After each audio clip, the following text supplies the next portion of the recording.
राक्षसों ने हमारी दुनिया में प्रवेश कर लिया है, मासूम आत्माओं को छीन रहे हैं और उन्हें नरक में खींच ले जा रहे हैं, जिससे पृथ्वी एक भयानक दुःस्वप्न में बदल गई है जहां डर और विनाश का शासन है। कहानी की शुरुआत सियोल शहर के एक छोटे से कैफे में होती है, जहां कुछ किशोर एक स्क्रीन पर परेशान करने वाला वीडियो देखते हैं। 3 भयावह प्राणी एक आदमी की जान बेरहमी से ले लेते हैं। कुछ लोग इसे ईश्वरीय सजा मानते हैं, जबकि अन्य इसे मजाक या अच्छी तरह से रचा गया धोखा समझते हैं। पास की एक मेज पर योमीहन घबराहट से अपनी कलाई घड़ी पर समय देखता है। जैसे ही निर्धारित क्षण आता है, वह डर से कांपते हुए अपनी आंखें बंद कर लेता है, लेकिन कुछ भी नहीं होता। ठीक जब उसे लगता है कि सब खत्म हो गया, अचानक हंगामा शुरू हो जाता है और वही राक्षसी प्राणी कैफे में घुस आते हैं। वे बेरहमी से उस पर टूट पड़ते हैं और उसे पीटते हैं। घबराहट में वह बाहर निकलने की कोशिश करता है, लेकिन राक्षस जल्दी ही उसे पकड़ लेते हैं। लाचार और पीटा हुआ योमीहन अपने अपरिहार्य अंत से मिलता है, क्योंकि राक्षस उसके शरीर से जीवन निचोड़ लेते हैं और फिर उसे एक चमकदार रोशनी में जला देते हैं। जो कुछ बचता है वह सिर्फ एक जली हुई कंकाल और मुट्ठी भर राख है। फिर जितनी जल्दी वे आए थे, उतनी ही जल्दी राक्षस बिना कोई निशान छोड़े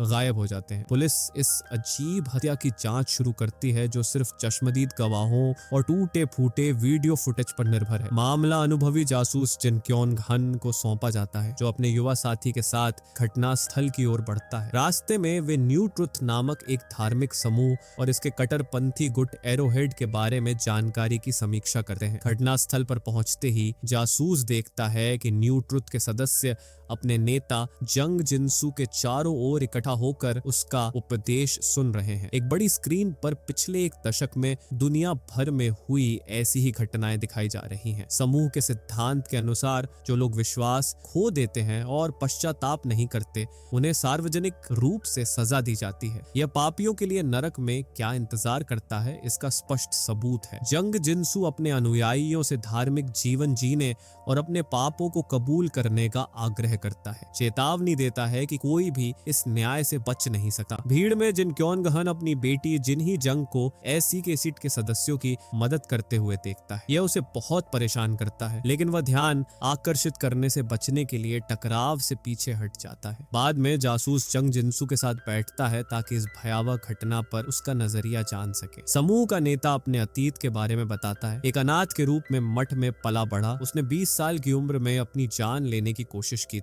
हालांकि तिब्बती मैदानों में अपनी यात्रा के दौरान उसने राक्षसों को एक पापी पर न्याय करते देखा। उस पल ने उसकी जिंदगी बदल दी और उसे न्यू ट्रुथ की स्थापना